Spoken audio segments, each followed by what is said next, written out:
Rain hammered against the windows of Lou's diner like bullets trying to break through glass. Inside, Sienna Vale's hands wouldn't stop shaking as she wiped down table 14 for the third time, watching three men in the corner booth who hadn't touched their food in 40 minutes. The one with the scar kept checking his watch. The one with gold rings kept his hand inside his jacket. When the door opened and Damian Cruz walked in, sharp suit, dead eyes, two armed shadows behind him, Sienna realized she was about to witness a murder. She had 3 seconds to decide. Stay silent and live, or whisper a warning and destroy everything she'd ever known. She chose wrong. Or maybe she chose right. Either way, the gunfire started before she could take it back. If you want to know how a waitress became the most dangerous woman in New York's underworld, stay with me until the end. Hit that like button and drop a comment with your city so I can see how far this story travels. The coffee pot felt heavier than it should have. Sienna's wrist ached from the weight, or maybe from the 12-hour shift that was supposed to end 2 hours ago. Lou kept promising to hire another server. Lou kept lying. The diner smelled like burnt bacon grease and industrial floor cleaner, the kind of smell that got into your hair and stayed there until you scrubbed your scalp raw in a cold shower because your landlord still hadn't fixed the water heater. She was 23 years old and already exhausted in ways that had nothing to do with being tired. The three men in booth 7 had ordered burgers 90 minutes ago. The food sat untouched, congealing under the fluorescent lights that made everything look sickly and pale. Sienna had checked on them twice. Both times, the scarred one, jagged line from ear to jaw, like someone had tried to split his face open and only halfway succeeded, had waved her off without looking up. They weren't here to eat. Outside, rain hammered the streets of this forgotten corner of Manhattan where tourists never came and locals knew better than to ask questions. The diner's neon sign flickered. Lou's. The apostrophe had burned out 3 years ago. Nobody bothered fixing it. Sienna refilled coffee for the old man at the counter, the one who came in every night at 11 and sat there until closing, nursing the same cup for 3 hours because he had nowhere else to go. She knew that feeling, knew it so well it made her chest tight. Her phone buzzed in her apron pocket. She ignored it. Probably her sister again, asking for money Sienna didn't have. Probably her ex-boyfriend, drunk and mean. Probably the landlord reminding her that rent was late. Again. The door opened. Everything changed. Damian Cruz didn't walk into rooms. He entered them like a verdict being delivered, quiet and absolute. Young, maybe 30, but carrying himself with the kind of authority that didn't come from age. It came from surviving things that should have killed you. His suit was charcoal gray, tailored so perfectly it looked like a second skin. Dark hair pushed back, sharp jaw, eyes that were almost black in the dim light. Handsome in a way that made you nervous, like looking at a beautiful knife. Two men flanked him, both armed. Sienna could see the bulges under their jackets, the way they scanned the room with the mechanical precision of soldiers clearing a building. The diner went quiet. Even the old man at the counter stopped pretending to drink his coffee. Damian moved to his usual table, table 6, beneath the amber pendant light that flickered less than the others. He'd been coming here for 3 months, always late night, always alone except for his guards, always polite, tipping well, never causing trouble. Sienna had wondered about him in the idle way you wonder about anyone who seemed too expensive for a place like Lou's. She'd decided he was probably a banker, maybe a lawyer, someone who worked late and needed coffee that didn't taste like dishwater. She'd been catastrophically wrong. The scarred man in booth 7 shifted. His hand moved inside his jacket. Sienna's stomach dropped. She understood, suddenly and completely, what was about to happen. The 3 men weren't waiting for food. They were waiting for Damian. This wasn't coincidence. This was an execution staged inside a place where nobody important would care if bullets started flying. Her first instinct was to duck behind the counter and pray. Her second instinct was worse. She remembered last month during the double shift that had nearly broken her, when she'd been swaying on her feet from exhaustion and Damian had left a $100 tip folded inside his receipt. She'd tried to refuse, tried to tell him it was too much, but he just looked at her with those dark, unreadable eyes and said, "You look like you could use it." He'd been right. That $100 had kept the electricity on. Sienna grabbed the coffee pot and walked toward table 6 before her brain could catch up with her body. Damian was reading something on his phone, expression neutral, One of his guards stood near the door. The other positioned himself by the kitchen entrance, both watching everything, neither watching Booth 7 closely enough. Sienna's pulse hammered in her ears. She reached Damien's table, forced her mouth into something resembling a smile, and leaned down with the coffee pot. Her hand was shaking so badly the pot rattled against the rim of his cup. She put her lips close to his ear, close enough to smell expensive cologne and something darker underneath, gun oil maybe, or fear, and whispered, 3 men, Booth 7, armed, don't turn around. For one terrible second, Damien went completely still. Then he moved. His hand shot out and deliberately knocked the coffee pot, sending boiling liquid cascading across the table. Sienna yelped and jumped back. Damien swore loudly, shoving his chair back with enough force to send it clattering. His guards converged instantly, reaching for weapons, eyes scanning for threats. The first gunshot punched through the front window. Glass exploded inward in a glittering spray. Someone screamed. The old man at the counter hit the floor. Sienna's ears rang from the concussive blast, her vision narrowing to a pinpoint as her nervous system tried to process what was happening. More gunshots. Rapid fire. The booth where the 3 men had been sitting was empty now, overturned table creating cover as muzzle flashes lit up the darkened corner. Damien's guards returned fire, deafening in the enclosed space. Bullets punched through walls. The coffee machine exploded in a shower of sparks and steam. Someone grabbed Sienna's wrist. She tried to scream but couldn't find air. Damien dragged her toward the kitchen, moving fast and low. Another spray of bullets chased them, chewing through the swinging door as they crashed through it. The kitchen was chaos, cooks abandoning stations, pots boiling over, someone shouting in Spanish as they fled out the back exit. Damien didn't let go of her wrist. He pulled her past the industrial sinks, past the walk-in freezer, past the office where Lou kept his sad little safe with $300 and a bottle of whiskey. The back door stood open, rain pouring in from the alley beyond.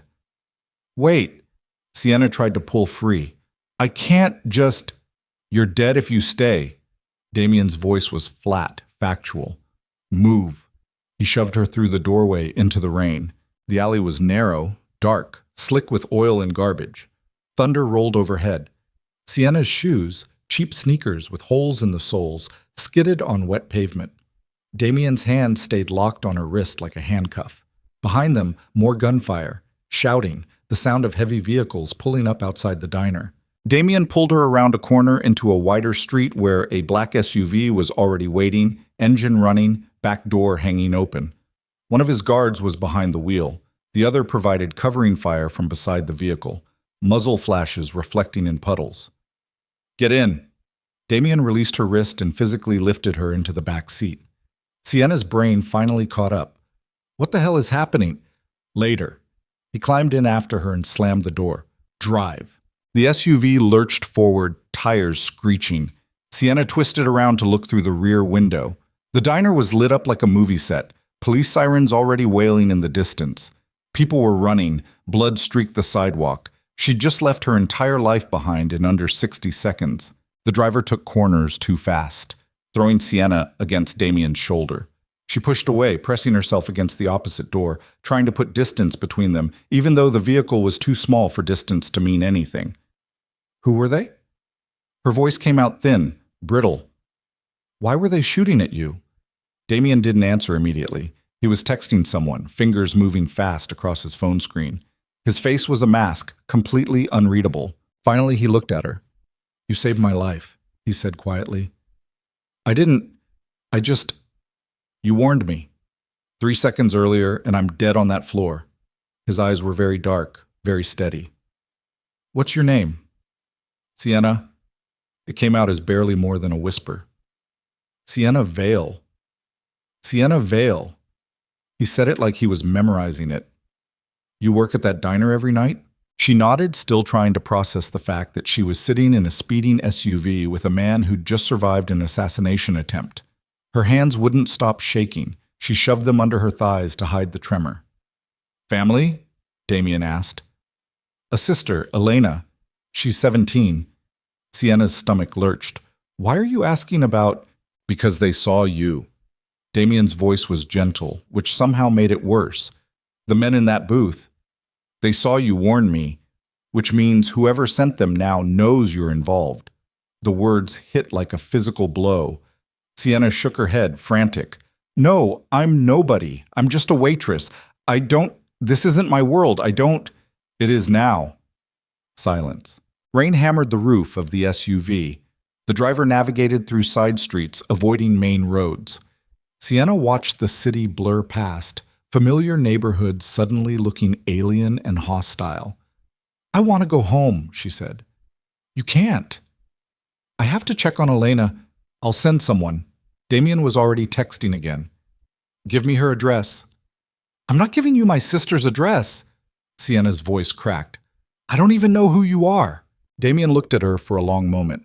Then he said, very quietly, My name is Damien Cruz.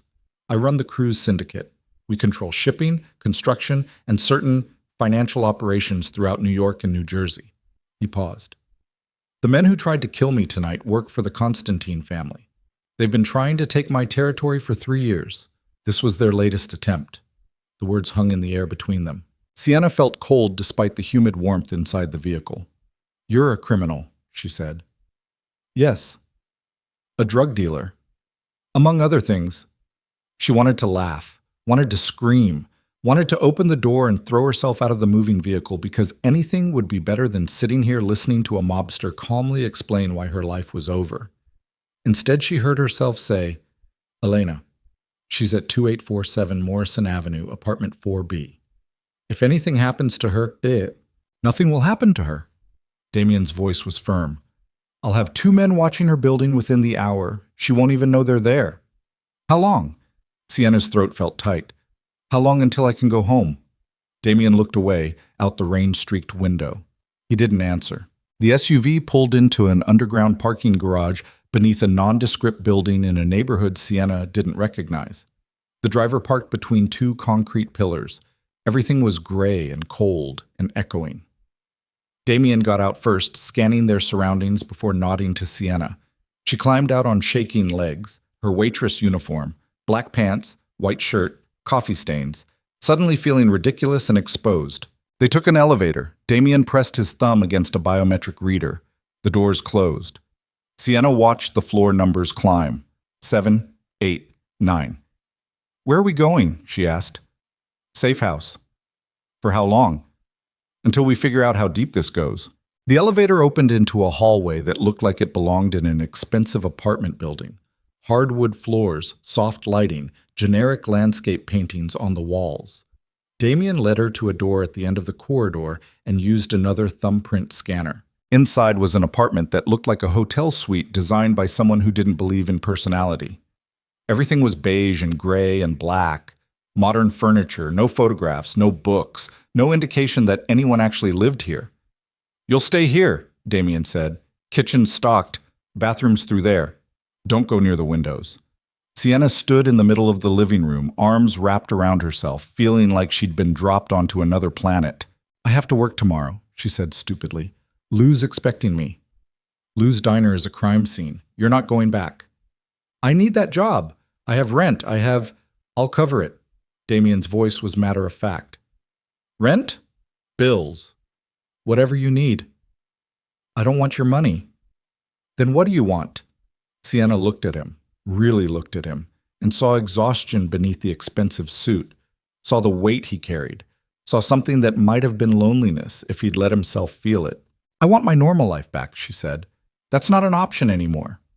Before she could respond, his phone buzzed. He glanced at the screen and his expression went flat, dangerous. What? Sienna asked. They hit 3 more locations tonight. His jaw was tight. My cousin's warehouse, 2 distribution centers. This wasn't just about killing me. This was coordinated. Your cousin? Adrian Cruz, he runs logistics. Damien was already moving toward the door. I need to go. Don't leave this apartment. Don't answer the door unless you hear 3 knocks. Pause. 2 knocks. My men will bring you whatever you need. Wait. But he was already gone, door closing behind him with a soft click. Sienna stood alone in the silent apartment. Her hands had finally stopped shaking. She walked to the window, ignoring Damien's warning, and looked down at the street below. Rain, streetlights. Normal people walking past, unaware that somewhere in this city, A war was happening, and she'd just become part of it. Her phone buzzed in her pocket. She pulled it out with numb fingers. 13 missed calls from Elena. 7 texts. The most recent one said, "Where are you?" "Some men are outside our building." Sienna's breath caught. She typed back with trembling hands. "I'm okay. Stay inside. Lock the doors. I'll explain everything soon. I love you." The reply came instantly. "What's happening? You're scaring me, I know. I'm sorry. Just trust me. Stay inside." She waited for another response. None came. Sienna sank onto the leather couch, still wearing her coffee-stained uniform, and tried to remember what her life had been like 6 hours ago. Tried to remember complaining about double shifts and late rent and her sister's college tuition. Tried to remember when her biggest problem had been whether she could afford to replace her worn-out sneakers. That person felt impossibly far away now. Something on the coffee table caught her eye. A folder. Plain manila, no label. She shouldn't open it. She opened it. Inside were surveillance photos. Dozens of them. The Constantine family. Names and faces printed beneath each image. Victor Constantine, patriarch. Anton Volkov, chief enforcer.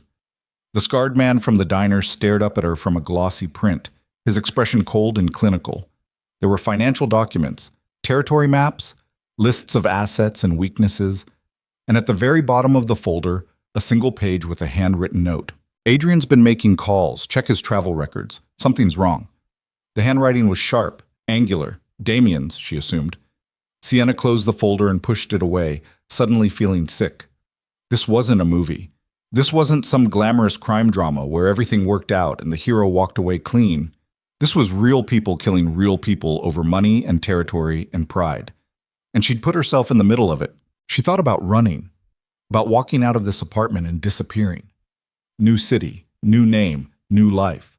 But Elena's face kept appearing in her mind.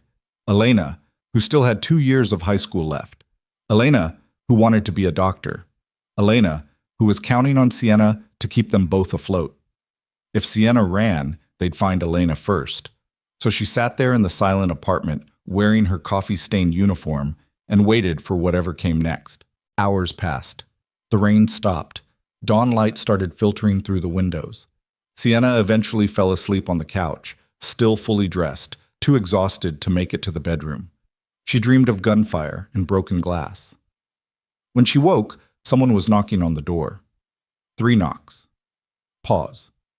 2 knocks. Sienna sat up, disoriented, her neck stiff from sleeping at a bad angle. The knocking repeated.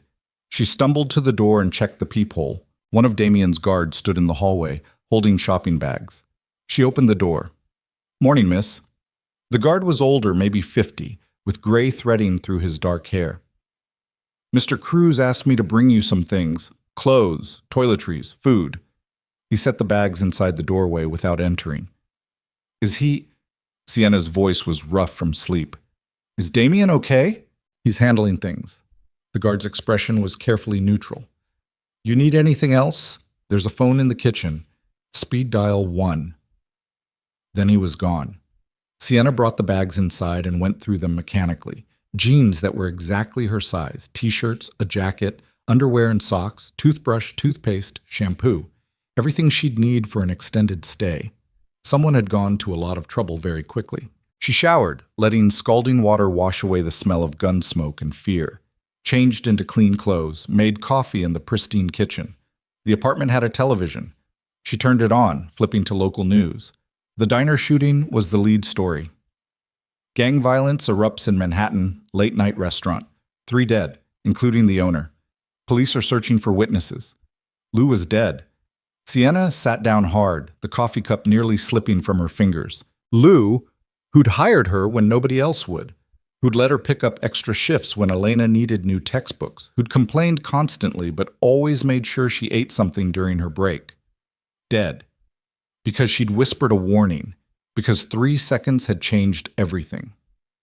The TV showed footage of the diner's shattered windows, the blood-stained sidewalk, the yellow police tape.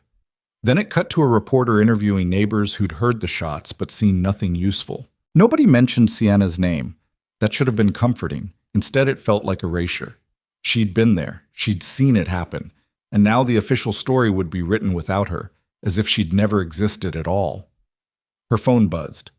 Unknown number. She answered it cautiously. Hello? It's me. Damien's voice was quiet, strained. You watching the news? Yes? They're calling it gang violence, random. That's good. Means they don't know about you yet. Lou's dead. I know. I'm sorry. Silence stretched between them. Finally, Sienna said, The folder on the coffee table. I read it. I figured you would. Your cousin, Adrian, you think he's involved? I know he's involved. Damien's voice went flat. He made 6 calls to a burner phone registered to Anton Volkov in the 48 hours before the hit. He also relocated $2 million from our logistics account to an offshore shell company 2 days ago. So what are you going to do? Find out if he's just greedy or if he's actively trying to kill me. A pause. I need you to do something for me. What? There's a charity gala tonight at the Astor Royale Hotel. Adrian will be there. So will several Constantine associates. I need someone who can blend in, watch, and report what they see. Sienna's stomach dropped. You want me to spy? I want you to survive. And the best way to do that is to figure out who wants you dead and why. I'm a waitress, Damien. I don't know how to... You read people. You saw those men in the diner before anyone else did. You have instincts. His voice was calm, certain. I'll have everything you need delivered this afternoon. Address, instructions. You won't be alone. My people will be everywhere. And if something goes wrong, then you run. But nothing will go wrong. She should have said no. Should have demanded he let her go. Let her disappear. Let her rebuild some version of her old life. Instead, she heard herself say, What time? 7 p.m. Car will pick you up at 6:30. Damien, you'll be fine, Sienna. I promise. He hung up before she could respond. Sienna sat on the couch, staring at her phone, wondering when her life had become something she didn't recognize. The answer was simple. The moment she'd leaned close and whispered a warning. The moment she'd chosen to care about a stranger with dead eyes and expensive suits. The moment she'd realized some choices you can't take back. At 5:30 p.m., a garment bag arrived at the door along with a small case containing makeup and jewelry. Inside the garment bag was an emerald silk dress that probably cost more than Sienna's car. Simple, elegant, devastating. A note was pinned to the hanger. You'll be perfect. Sienna stared at the dress for a long time before finally putting it on. The dress fit like it had been made for her body specifically, which probably meant someone had been watching her long enough to know her exact measurements. That thought should have terrified Sienna more than it did. Instead, she focused on the zipper, the way the silk felt against her skin, the unfamiliar weight of the necklace, delicate gold chain with a pendant that was almost certainly a hidden microphone. She looked at herself in the bathroom mirror and barely recognized the woman staring back. Gone was the exhausted waitress with coffee stains on her shirt and bags under her eyes. In her place stood someone who looked like she belonged at a charity gala, someone who could walk into a room full of criminals and blend seamlessly into the expensive wallpaper. The transformation felt like a betrayal of who she'd been 24 hours ago. Her phone buzzed. A text from an unknown number. Car's downstairs, don't forget the earpiece. Sienna found the earpiece in the makeup case, flesh-colored, nearly invisible. She fitted it into her ear, tucked her hair to cover it, and took one last look at the stranger in the mirror. Then she walked out of the apartment and into whatever came next. The car was another black SUV, different driver but same dead-eyed professionalism. He opened the door without speaking. She climbed in, the dress whispering against the leather seats. They drove through Manhattan as the city transitioned from daylight to dusk, buildings lit up like jewel boxes. Sienna watched people on the sidewalks, normal people going to dinner, heading home from work, living lives that made sense, and felt the distance between her and that world growing wider with every block.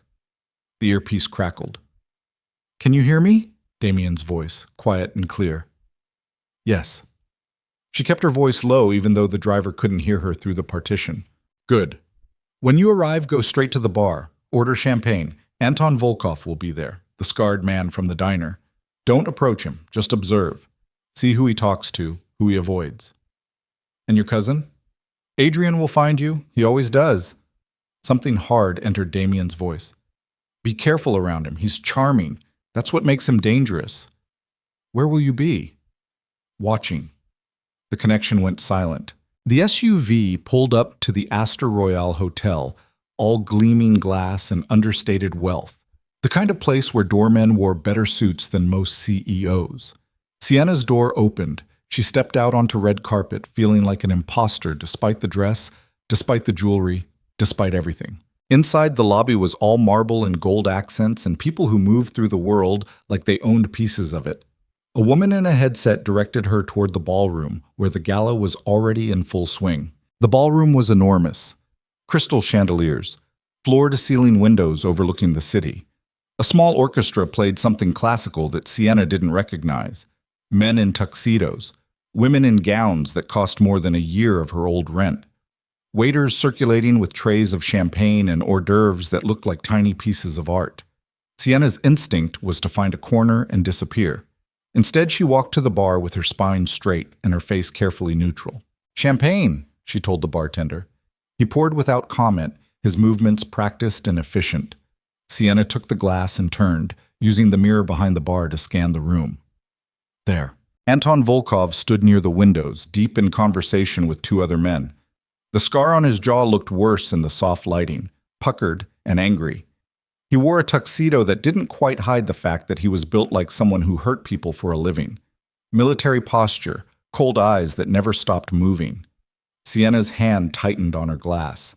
This was the man who'd tried to kill Damien, who'd probably killed Lou, who'd turned her entire life into rubble in under 60 seconds. She wanted to walk over there and throw the champagne in his face. She sipped it instead and kept watching. Anton's conversation was brief, clipped. He checked his phone twice in 30 seconds. Nervous energy beneath the professional exterior. One of the men he was talking to handed him something small, flash drive maybe, or memory card, and Anton pocketed it without looking at it. Then he turned.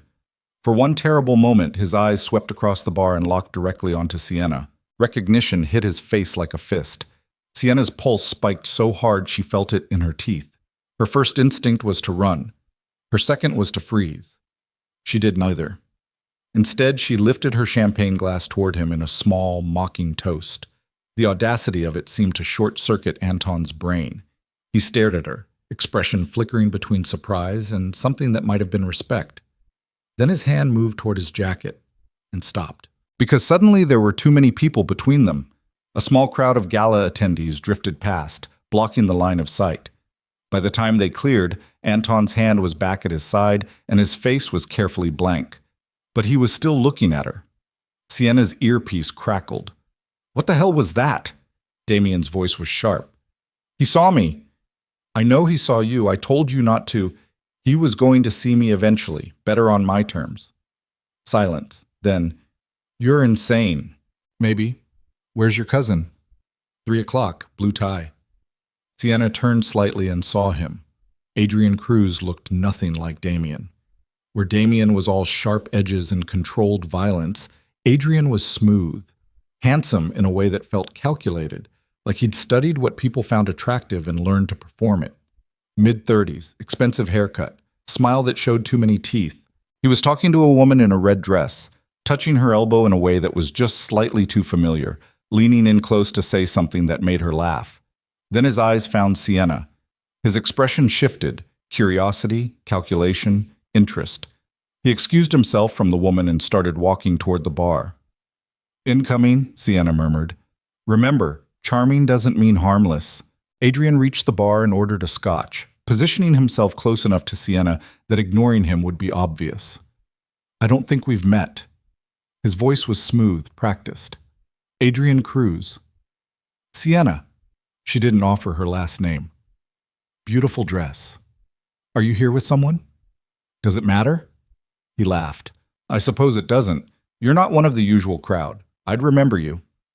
Maybe I prefer to stay unmemorable. Too late for that. His eyes traveled over her in a way that felt invasive. You have that look. What look? Like you're deciding whether to run or fight. He sipped his scotch. My cousin gets that look sometimes, usually right before someone ends up in the hospital. Sienna's stomach went cold. Your cousin. Damien, you know him? She should have lied. Should have played dumb. Instead, some reckless part of her said, "We've met." Adrian's smile widened. Have you? How interesting. Across the room, Anton Volkov was on his phone now, speaking rapidly to someone. His body language was tense, angry. You'll have to excuse me, Adrian said suddenly. I see someone I need to talk to, but I hope we run into each other again, Sienna. He walked away before she could respond. The earpiece crackled. He knows. Knows what? Sienna kept her voice barely above a whisper. That you're with me. The way he looked at you. He's already putting it together. What do I do? Stay visible. If you disappear now, it confirms everything. So Sienna stayed at the bar, nursing her champagne, watching the room like a hawk watching prey. Adrian moved through the crowd with practiced ease, shaking hands, laughing at jokes, playing the part of a legitimate businessman at a legitimate charity event. But twice she caught him looking at Anton, and once she saw Anton give an almost imperceptible nod in return. Her earpiece crackled again. Different voice this time, one of Damien's guards. Anton's leaving. East exit. Should we follow? Let him go. Damien's voice was tight. Sienna, move toward the windows. Adrian's heading your direction again. She obeyed, weaving through the crowd with her champagne glass held like a shield. The windows overlooked the city, lights spreading out in every direction like someone had spilled diamonds across black velvet. Adrian appeared beside her almost soundlessly. Quite a view, he said. It is. You know what's funny? He wasn't looking at the city. He was looking at her reflection in the glass. Damien never brings anyone to events, never introduces anyone to the family. He keeps his world very, very separate. Maybe he's private. Maybe. Adrian's smile was sharp now, all pretense dropped. Or maybe he knows that anyone he cares about becomes a target. Sienna turned to face him directly. Is that a threat? It's a warning. He stepped closer, invading her space deliberately. Whatever he told you, whatever promises he made, he can't protect you. Nobody can. This world eats people like you. People like me. Civilians. Innocents. People who still think there are rules. His voice dropped lower. You warned him at the diner. I know you did. Anton knows. Which means Victor knows. And Victor doesn't forgive witnesses. Then I guess I'm already dead. Not yet. Adrian's eyes were very cold, very focused. But you could be, unless what? Unless you make a different choice. In her ear, Damien's voice was ice. Don't listen to him. But Sienna needed to hear this, needed to know what Adrian thought he was offering. What choice? She asked. Walk away. Tonight. I'll arrange transport, new identity, money. You and your sister disappear somewhere Damien can't find you. In exchange, you forget everything you saw. And if I don't? Adrian's smile was almost sad. Then you become part of a war you can't possibly win. Sienna looked at him for a long moment, weighing options, calculating odds. Then she said, I think I'll take my chances. Adrian's expression hardened. You're making a mistake. Probably. Damien destroys everything he touches. You know that, right? Everyone close to him ends up dead or broken. It's not his fault. It's just who he is. Then I guess I should stay far away. But you won't. Adrian shook his head slowly. You've already decided. I can see it on your face. You think you're special, think you're different, think somehow you'll be the exception. I don't think anything. I'm just trying to stay alive. Then you're already failing. He walked away, disappearing into the crowd. Sienna exhaled slowly, her hand shaking again despite the champagne's warmth in her system. You okay? Damien's voice in her ear, quieter now. Fine. He's escalating. That means he's scared. Or he's getting ready to move. Same thing. The gala continued around her, oblivious. People laughing, drinking, making deals. The orchestra transitioned into something with violins that made Sienna think of funerals. She set her empty champagne glass on a passing waiter's tray and started moving toward the exit. Where are you going? Damien asked. I need air. Wait. But she was already walking, heels clicking on marble, needing to get away from the crowd and the lights, and Adrian's cold eyes telling her she was going to die. She found a service hallway, quieter, less polished. Emergency exit signs glowed green. The sounds from the ballroom faded to a dull roar behind her. Sienna leaned against the wall, closed her eyes, tried to remember how to breathe normally. The door at the end of the hallway opened. She looked up. Anton Volkov stood there, blocking the exit. Sienna's blood turned to ice water.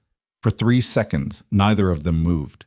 Then Anton stepped forward, hand inside his jacket, and Sienna realized with perfect clarity that she was about to die in a hotel service hallway while an orchestra played in the next room. The door behind Anton exploded inward. 2 of Damien's guards crashed through, weapons drawn. Anton spun, faster than someone his size should move, his own gun clearing his jacket. Sienna dropped to the floor. Gunshots, deafening in the enclosed space. Someone shouted, glass shattered. One of the guards went down, clutching his shoulder. The other fired 3 rapid shots, and Anton dove behind a service cart. Sienna crawled toward the ballroom door, her dress tearing on the rough carpet, her earpiece screaming static. More guards poured into the hallway.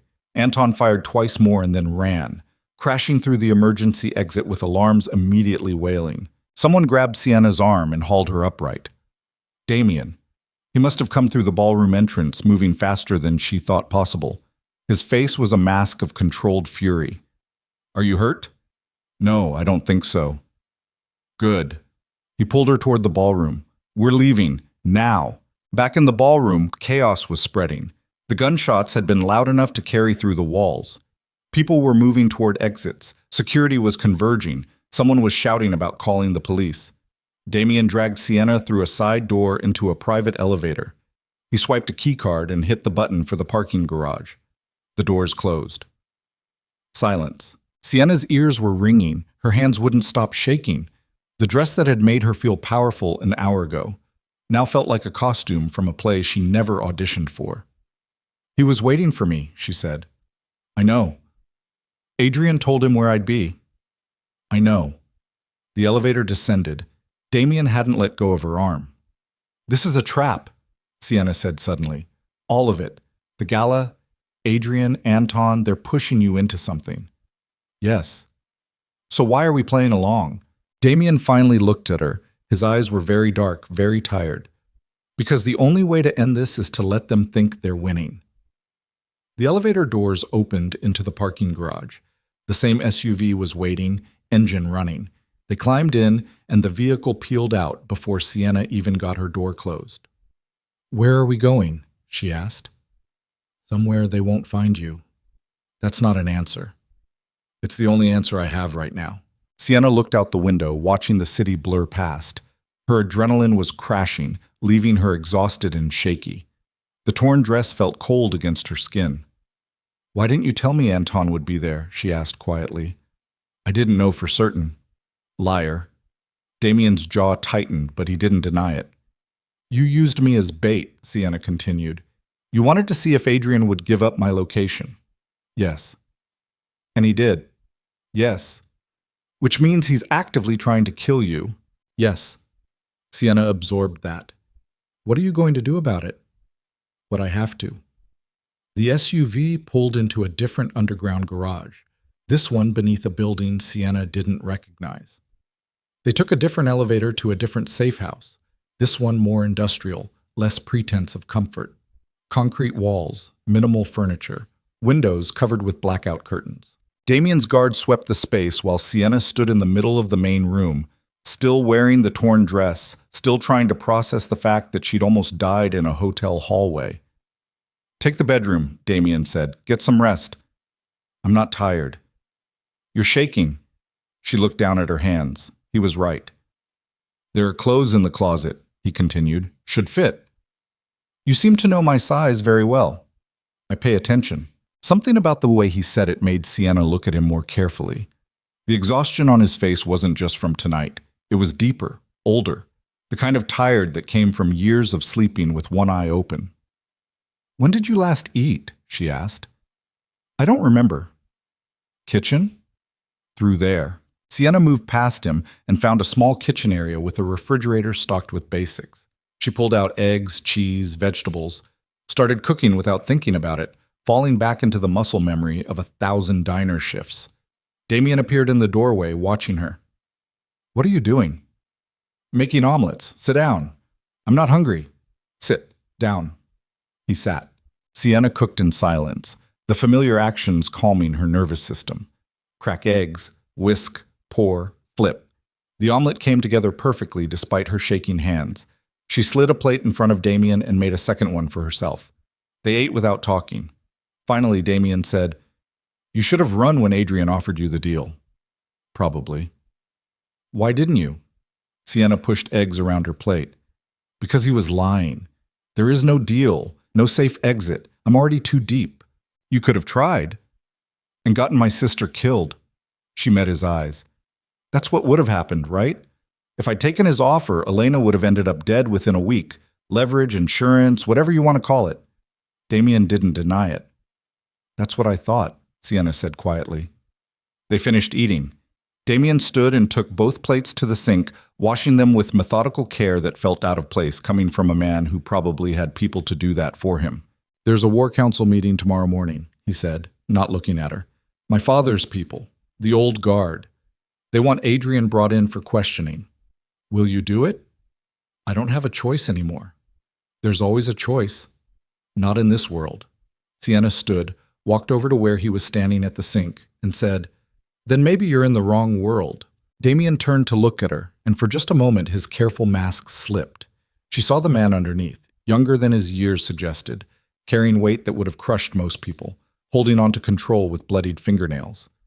"It's the only world I know," he said quietly. "Then let me show you a different one." Before he could respond, before she could second-guess herself, Sienna reached up and kissed him. It was brief, gentle. The kind of kiss that was more question than answer. When she pulled back, Damien was staring at her like she'd just performed an impossible magic trick. "That was stupid," he said. "Probably. Dangerous. Definitely. You should go to bed. You should come with me." Damien's expression shifted. Surprise, desire, warning all flickering across his face in rapid succession. "Sienna, I'm not asking for promises. I'm not asking for anything." She touched his face, feeling the tension in his jaw. "I just don't want to be alone tonight." For a long moment, Damien didn't move. Then he pulled her close and kissed her properly, harder, hungrier, with the desperate edge of someone who'd forgotten what it felt like to want something that wasn't territory, or power, or revenge. They made it to the bedroom. They didn't make it to the bed. Afterward, lying tangled together on the floor, with her torn dress serving as a makeshift blanket, Sienna felt Damien's heartbeat gradually slowing against her back. "This changes nothing," he said quietly. "I know. Tomorrow the war continues. I know. You might die. I know. Then why?" "Because I'm tired of being afraid." Sienna turned in his arms to face him. "And because you looked at me earlier like I was already a ghost." Damien's hand moved to cup her face, thumb brushing across her cheekbone. "You're not a ghost." "Not yet." They fell asleep like that, two people who knew better pretending for a few hours that the world outside these walls didn't exist. When Sienna woke, gray dawn light was seeping through gaps in the blackout curtains. Damien was already awake, sitting on the edge of the makeshift bed, fully dressed, checking his phone. Reality came crashing back. "What time is it?" Sienna asked. 6. "The meeting's at 9. "Are you going to kill him?" Damien looked at her, his expression unreadable. "If I have to." "He's family." "Family is how they get to you. Family is the knife you never see coming." Sienna sat up, pulling the dress around herself. "What do you need me to do?" "Stay here, stay safe." "That's not going to happen." "Sienna, if Adrian's making his move, he's not going to wait for your meeting. He's going to act today, probably within hours." Damien went very still. "What makes you say that?" "Because that's what I would do. Strike while everyone's focused on the meeting, while you're distracted with your father's people." She stood, looking for her shoes. "He's going to hit something, something that hurts." "Like what?" Sienna's blood went cold. "Elena." Damien was already moving, phone to his ear, barking orders. "Get units to 2847 Morrison Avenue immediately.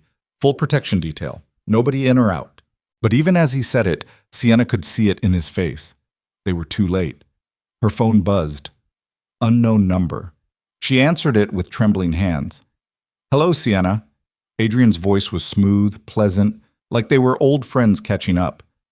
"I hope you're not too attached to that sister of—" "Hello, Sienna." Adrian's voice was smooth, pleasant, like they were old friends catching up. "I hope you're not too attached to that sister of yours."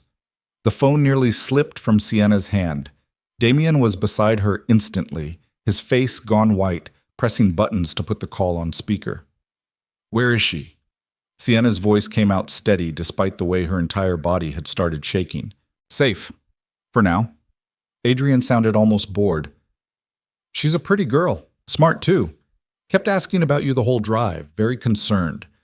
If you hurt her, You'll what?" Adrian laughed. "You're a waitress playing dress-up in my cousin's war. You have no leverage, no power, no options." Damien's hand shot out and gripped the phone. "What do you want?" "There he is." Adrian's voice changed, harder now. "The golden boy. Dad's favorite. The one who gets everything handed to him while the rest of us scramble for scraps. This isn't about me. Of course it's about you. It's always been about you." Something bitter and ugly bled into Adrian's words. 20 years I've worked for this family. 20 years proving myself. And for what? So you could walk in and inherit everything because you happen to be born first? Where's the girl? Damien's voice was ice. Someplace you'll never find her. Not in time, anyway. A pause. But I'm not unreasonable. I'll make you a deal. You want her back? Come get her yourself, alone, no guards, no weapons. Just you and me, cousin. Let's settle this the old-fashioned way. Location. The Constantine Shipping Terminal, Pier 47. You remember it? Where Dad had Victor's brother executed? Poetic, don't you think? If this is a trap, of course it's a trap, you idiot. But you're going to walk into it anyway because that's who you are. The hero, the savior, the one who thinks he can protect everyone. Adrian's voice dropped lower. 1 hour. Come alone or the girl dies. And Damien? Bring your father's ring, the one he gave you. Consider it a down payment on your empire. The line went dead. Sienna was already moving, grabbing clothes from the closet, pulling on jeans and a jacket over the torn dress she was still wearing. What are you doing? Damien asked. Coming with you. Absolutely not. She's my sister. Which is exactly why you're staying here. Damien was texting rapidly, coordinating with his people. This is what Adrian wants. He takes Elena, uses her to draw me in, and when I'm dead, he uses you as leverage against my father. Then don't go. I don't have a choice. Sienna grabbed his wrist, forcing him to look at her. There's always a choice. Call your father. Send an army. Burn that terminal to the ground if you have to, but don't walk into an obvious trap. If I don't go, he kills Elena. If you do go, he kills you both. Maybe. Damien pulled free, checking his weapon with practiced efficiency. But at least I'll die trying to do the right thing. That's not heroic. That's suicidal. Welcome to my world. He was already heading for the door. Sienna caught up with him in the hallway, her mind racing. Then let me help. You can stay alive. Damien stopped walking and turned to face her. His expression was softer than she'd ever seen it, almost vulnerable. Last night, what we did. That was the first time in 5 years I felt like a person instead of a weapon. Don't take that away from me by getting yourself killed. Don't take it away from me by getting yourself killed. Not the same thing. Why? Because you're important and I'm not? Because you still have a chance at a normal life. I don't. I stopped having that chance the day I was born into this family. He touched her face briefly. Stay here. My people will keep you safe. When this is over, you'll be dead. Then you'll be free. He walked away before she could respond. Sienna stood in the empty hallway, listening to his footsteps fade, feeling rage and helplessness warring in her chest. She looked down at her hands. They'd stopped shaking. That probably meant she was in shock. One of Damien's guards appeared. The older one from before, gray-haired and professional. Miss Vale, Mr. Cruz wants you secured in the safe room. There's a safe room? Behind the bookshelf in the bedroom. Of course there was. Sienna followed him back into the apartment, her mind working frantically. Elena was in danger. Damien was walking into a death trap, and she was supposed to hide in a reinforced box and wait for news. The guard showed her the safe room, small, windowless, stocked with water and supplies like a bunker. Steel door, electronic lock. You'll be secure here until Mr. Cruz returns. And if he doesn't return? The guard's expression flickered. Then someone will retrieve you within 24 hours. That's not an answer. It's the best I can give you, miss. He left, closing the door behind him. The lock engaged with a solid thunk. Sienna was alone. She sat on the narrow cot and tried to think, tried to find some angle, some leverage, some way to change what was about to happen. But she kept hitting the same wall. She was nobody. No training, no weapons, no resources beyond a borrowed jacket and rage she didn't know how to channel. Her phone buzzed. She'd forgotten she still had it. The screen showed a text from another unknown number. You want to save them? Check your messages. VV, Victor Constantine. Sienna's stomach turned over, but she opened her message app. A video file had been sent from an unknown sender. She hit play. The footage was grainy, shot from a security camera angle. It showed the interior of what looked like a warehouse or storage facility. Elena sat in a metal chair, zip-tied at the wrists, duct tape across her mouth. Her eyes were wide with terror, but she wasn't crying, wasn't struggling. Just sitting there with the kind of forced calm that meant she was barely holding it together. Anton Volkov stepped into frame. He didn't touch Elena, just stood behind her chair like an executioner waiting for the signal. Then the camera angle changed, a second feed, different location. Damien's SUV pulling up to an abandoned shipping terminal. Armed men, at least a dozen, positioning themselves around the perimeter. Sniper positions on the rooftops. This wasn't just a trap. It was an execution ground. The video ended. A text appeared. Adrian thinks this is his play. He's wrong. This is mine. He delivers Damien. I deliver Adrian. Then I take back everything your boyfriend stole. Elena dies either way unless you give me a reason to let her live. You have 30 minutes to decide if you want to be useful. Pier 51. Come alone. V. Sienna read the message 3 times, her pulse hammering in her ears. Victor was offering her a deal. Or threatening her, or both. Either way, she had a choice. Stay locked in the safe room and pray Damien somehow survived impossible odds, or walk into a different trap and hope she was smart enough to navigate it. She looked at the steel door, at the electronic lock, at the phone in her hand. Then she opened the browser and searched for how to override electronic door lock. 15 minutes later, she'd short-circuited the locking mechanism using the metal prongs from the bed frame and a battery from the emergency radio. The door swung open with a soft click. The apartment was empty. The guards had left with Damien. Sienna grabbed a dark hoodie from the closet, pulled it on, and walked out of the building into the gray morning light. She had no plan, no backup, no idea what she was doing, but Elena's terrified face kept flashing through her mind, and that was enough to keep her moving. Pier 51 was a 20-minute subway ride. Sienna kept her head down, the hoodie pulled up, watching every face in the train car for signs of recognition. Nobody looked at her twice. She was just another anonymous person in a city full of them. The pier was industrial, run down, the kind of place that hadn't seen legitimate business in decades. Rusted shipping containers, broken concrete, seagulls screaming overhead, the smell of salt water and rotting fish. A black sedan was parked at the entrance, engine idling. The driver's window rolled down. A man with dead eyes and military bearing gestured for her to approach. Sienna Vale? Yes. Get in. She climbed into the back seat. The sedan pulled away immediately, navigating through a maze of warehouses and storage facilities. They stopped in front of a building that looked half collapsed, its corrugated metal walls streaked with rust. Inside, the driver said. Sienna got out. The door to the building was already open. She walked in. The interior was dim, lit by a few bare bulbs hanging from exposed rafters. Victor Constantine sat at a folding table, smoking a cigarette, looking like a man who'd been waiting a long time for this moment. He was older than she'd expected. Mid-60s, maybe. Gray hair slicked back. Expensive suit that didn't quite hide the fact that he was dying. The yellow tinge to his skin, the hollowness around his eyes, the way he moved like every breath hurt. Sit, he said. Sienna sat across from him. Victor studied her for a long moment, then smiled. It wasn't a pleasant smile. You're the waitress. I was. Now, what are you? I don't know yet. Honest. He ashed his cigarette. I appreciate that. Most people in your position would try to lie. Pretend they're tougher than they are. You're just scared. Terrified. Good. Fear keeps you sharp. Victor coughed, a wet rattling sound. I'm dying. Pancreatic cancer. 6 months if I'm lucky, 3 if I'm not. Which means I don't have time for the long game anymore. I need to end this war fast and brutal while I still have the strength to enjoy it.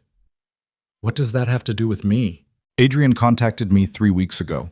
Offered me Damien's head on a platter in exchange for a cut of the crew's territories. He's ambitious. Stupid, but ambitious. Victor leaned back. He thinks he's playing me. He's not. I'm using him to draw Damien out. Once Damien's dead, I'll have Adrian killed too.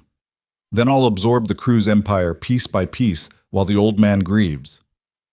Why are you telling me this? Because Adrian has your sister, and I have the only person who knows where she's being held. Victor tapped ash into a dirty glass.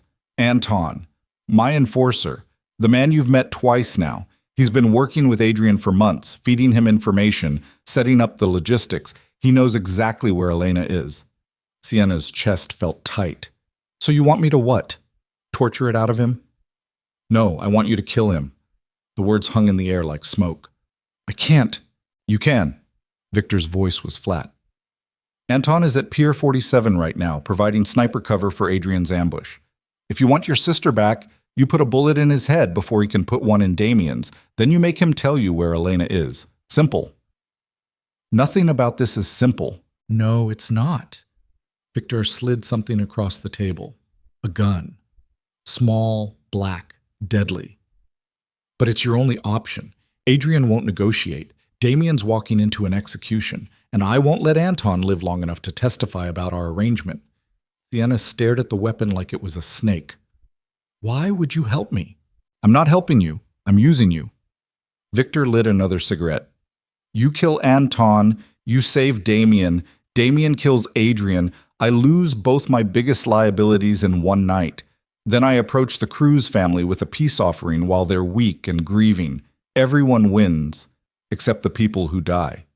Except the people who die, Victor agreed. But that's not your sister. Not if you move fast. Sienna picked up the gun. It was heavier than she expected. Cold. Real.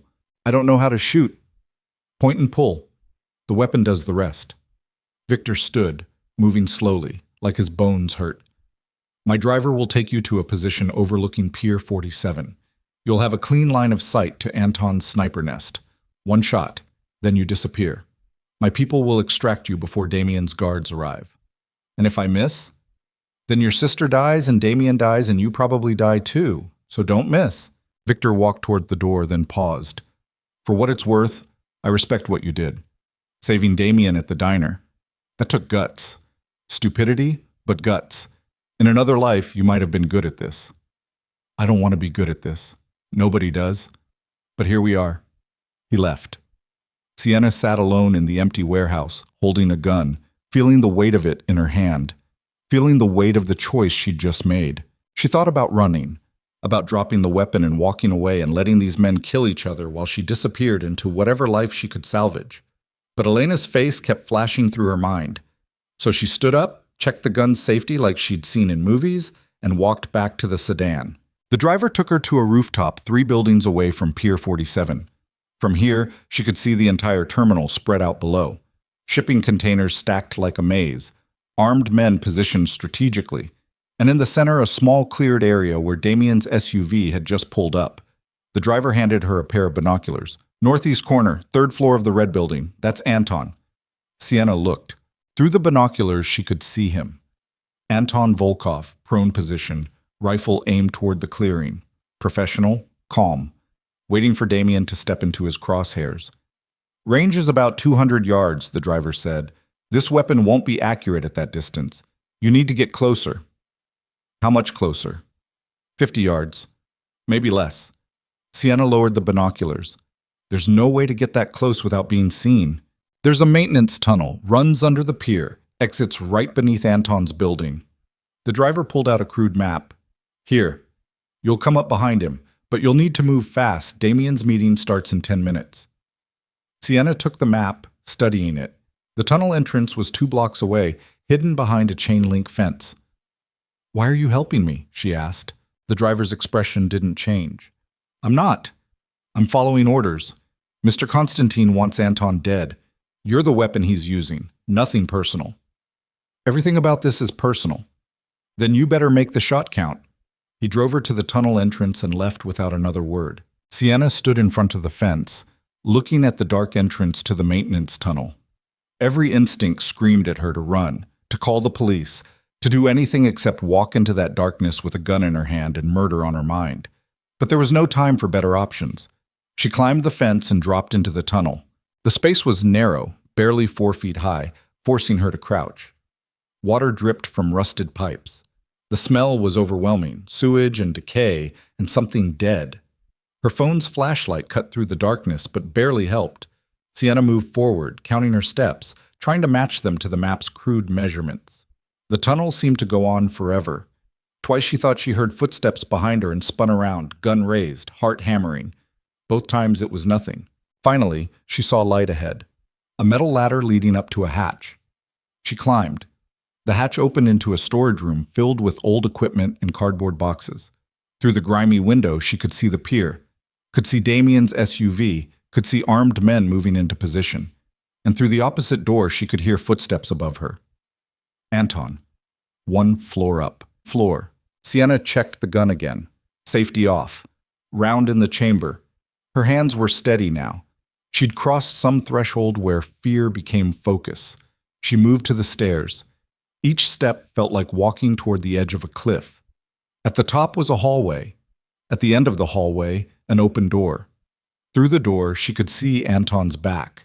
He was lying prone at the window, rifle steady, speaking quietly into a radio. "Target approaching. I have the shot, waiting for confirmation." A voice crackled back. "Adrian. Hold until he's clear of the vehicle. I want him exposed." "Copy." Sienna raised the gun. Anton was maybe 20 feet away, close enough that even she couldn't miss. Her finger found the trigger. Then Anton's radio crackled again. "Wait, something's wrong. There's movement on the north side. Multiple hostiles incoming." "What? Police? No, too organized. Shit, it's Cruz's people. This is an ambush. Abort. Everyone abort now." Anton started to move. Sienna pulled the trigger. The gunshot was deafening in the enclosed space. Anton jerked once and went still. Blood spread across the floor beneath him.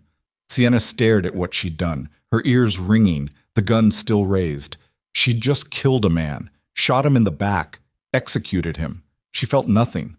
That terrified her more than the blood. She ran to Anton's body, rolled him over. His eyes were still open, still aware. The bullet had hit his shoulder, not his head. He was dying, but not dead yet. "Where's Elena?" Sienna pressed the gun against his forehead. "Where is she?" Anton coughed blood. You're the waitress. Where is she?" "Adrian doesn't have her." Sienna's stomach dropped. "What?" "Never did.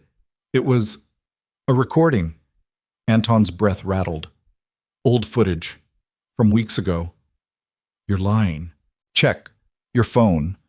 Sienna kept the gun pressed against his skull, but pulled out her phone with her other hand. A new message was waiting. From Elena's number. "Sienna, what the hell? Why are there cops at my school? They won't tell me what's happening. Are you okay?" The message was timestamped 10 minutes ago. Elena was at school, safe, unharmed. The entire kidnapping had been fake. Sienna looked down at Anton. "Why? You needed to become this." He coughed again. "Victor knew. You'd never cross the line. Unless you thought she was dying." Understanding crashed over Sienna like ice water. This whole thing, the call from Adrian, the video, Victor's offer, had been designed to turn her into a killer, to force her across a line she couldn't uncross, to make her complicit in this world. "Why?" she asked again, her voice breaking. "Because someone who'll kill for family will kill for anything." Anton's eyes started to lose focus. Victor doesn't want peace. He wants an asset. His head lolled to the side. Dead. Sienna dropped the gun like it was burning her hand. She'd murdered a man for nothing. Elena had never been in danger. She'd been played, used, transformed into exactly the kind of weapon these men needed. Outside, gunfire erupted, Damien's people engaging with Adrian's forces. The trap had collapsed into chaos, exactly as Victor had planned. Sienna ran. Down the stairs, through the storage room, back into the tunnel. She ran until her lungs burned and her legs gave out and she collapsed in the darkness, with Anton's blood still on her hands. When she finally stopped shaking enough to move, she climbed out of the tunnel and walked back toward the street. Pulled out her phone. Called Damien. He answered on the first ring. "Where the hell are you?" "I killed Anton Volkov." Her voice sounded dead, mechanical. Silence. "Sienna, Victor set this up. All of it. The kidnapping was fake. He wanted me to cross the line, wanted me to become someone who could kill." She laughed, brittle and broken. "It worked." "Where are you right now?" "I don't know, somewhere near Pier 51. Stay there, I'm sending—" "No," Sienna interrupted. "Don't send anyone. Don't come for me. Don't—" Her voice cracked. "I need to be alone right now. That's not safe. I just killed a man in cold blood, Damien. I don't think safety matters anymore." She hung up, sat on the curb, watched the sunrise paint the city gold, and tried to remember who she'd been before she'd decided to whisper a warning over spilled coffee in a diner that no longer existed. That woman felt like a stranger now. Someone innocent. Someone clean. Someone who died the moment Sienna pulled the trigger. Her phone buzzed. A text from an unknown number. "Well done. You're officially one of us now. Welcome to the war." Sienna threw the phone into a storm drain and started walking. She had nowhere to go. No home. No job. No identity beyond what these men had forged for her in blood. But she was alive. And somehow, that was the worst part. Sienna walked for 3 hours through neighborhoods that blurred together into a gray smear of concrete and indifference. Her hands still smelled like gun smoke and copper. She'd scrubbed them in a gas station bathroom until the skin was raw, but the smell stayed. Maybe it would always stay. The city moved around her like she was invisible. People rushed past on their way to jobs and appointments and lives that made sense. Nobody looked at her twice. Nobody saw the blood under her fingernails or the fracture lines spreading through her chest where something vital had broken. She ended up at a park she didn't recognize, sat on a bench facing a playground where children screamed and laughed with the kind of abandon that felt obscene. How dare they be happy when she'd just destroyed the last clean part of herself? Her phone, the new one she'd bought with cash at a bodega, buzzed in her pocket. Damien. He'd somehow gotten the number already. Of course he had. She let it ring. It rang again and again and again. On the 6th attempt, she answered. "I told you not to call. You killed Anton Volkov." Damien's voice was tight, controlled. "Do you have any idea what you've done?" "Murdered a man. I'm pretty clear on that part. Victor played you. He needed Anton dead because Anton knew too much about his cancer treatments, his offshore accounts, his succession plans. You were the weapon he couldn't trace back to himself. I figured that out. Did you figure out that Anton was wearing a wire? That everything you said to him before he died was recorded and is now in Victor's possession?" Sienna's stomach dropped. "No. He has you confessing to murder, has proof you're working with me, has everything he needs to destroy both of us." Damien's breath was ragged. "Where are you?" "It doesn't matter. Sienna." "Stop. Just stop." Her voice cracked. "I'm done, Damien.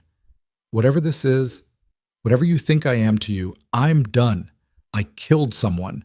I crossed a line I can't uncross. And I did it because I was stupid enough to believe Elena was in danger when she was sitting in fucking chemistry class the entire time. You did it because you're loyal, because you'd do anything to protect the people you love. That's not weakness. It got a man killed. Anton would have killed dozens more if you hadn't stopped him. That doesn't make it right." Silence stretched between them. In the playground, a child fell and started crying. A mother rushed over, scooped them up, made comforting sounds that fixed nothing but mattered anyway. "I'm at Riverside Park. Sienna said quietly. East side, near the benches. Don't move. I'll be there in 10 minutes. Damien, don't move. He hung up. Sienna sat and watched the children play and tried to remember what innocence felt like. Tried to remember the girl who'd been so tired from double shifts that she'd seriously considered just walking into the Hudson River one night because at least drowning would be quieter than the constant screaming in her head about rent and bills and whether Elena would have enough money for college. That exhaustion felt quaint now, adorable even. Back when her biggest sin was occasionally stealing coffee from the diner and her hands were clean. A black SUV pulled up to the curb.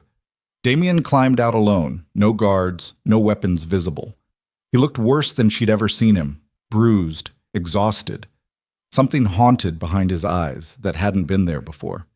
He sat down beside her on the bench. For a long moment, neither of them spoke. Adrian's dead, Damien said finally. Sienna absorbed that. You killed him. No, Victor did, right after you killed Anton. Damien's jaw was tight.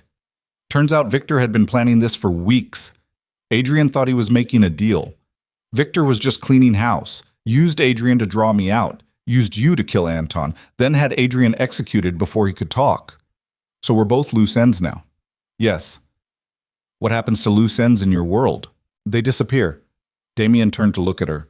But you're not disappearing, not if I can help it. You can't help it. Victor has leverage, he has recordings, he has everything he needs to destroy us both.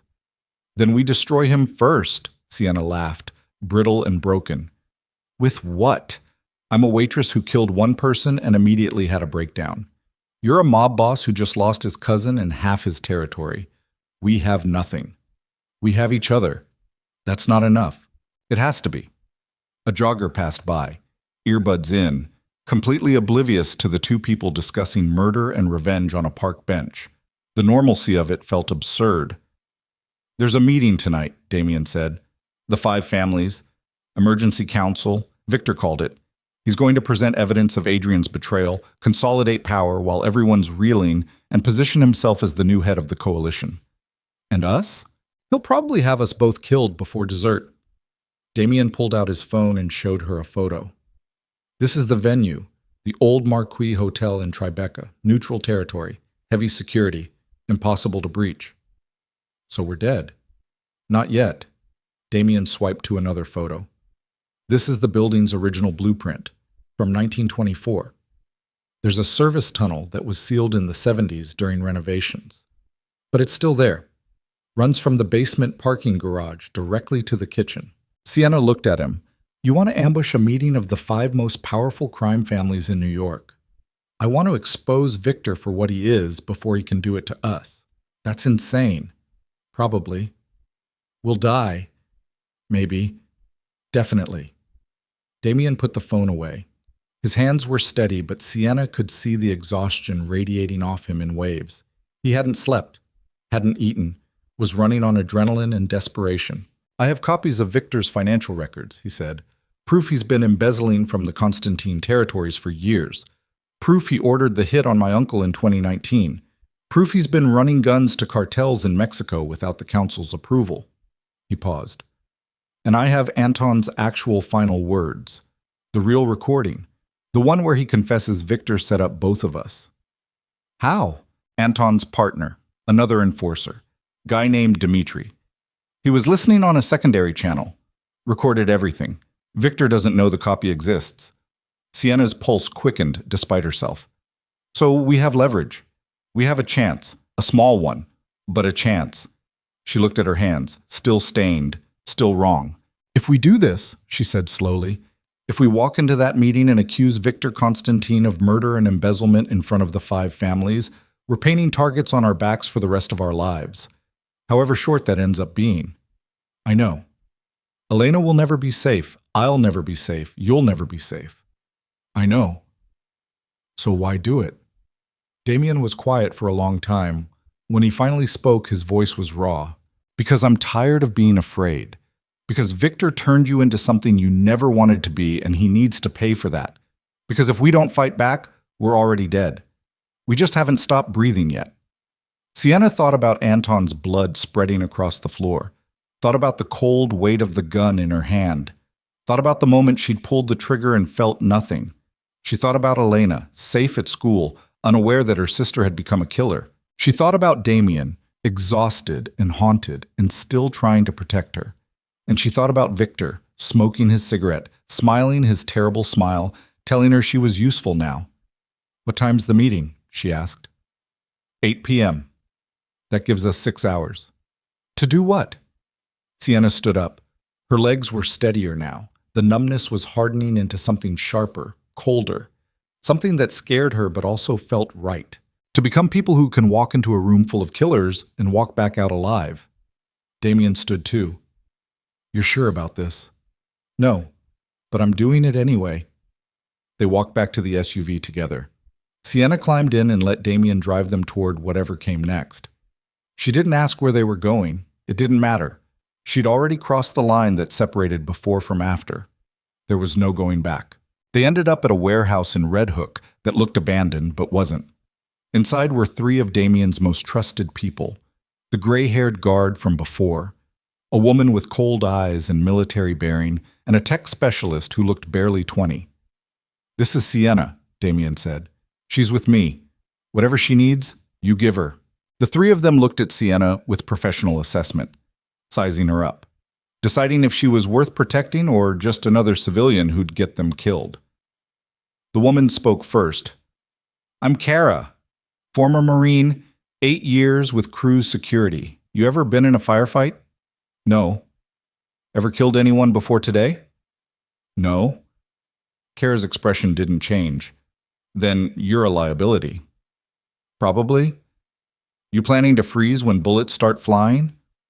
"I don't know." "Honest." Kara pulled out a handgun and checked the magazine. "Most people lie. Say they'll be fine.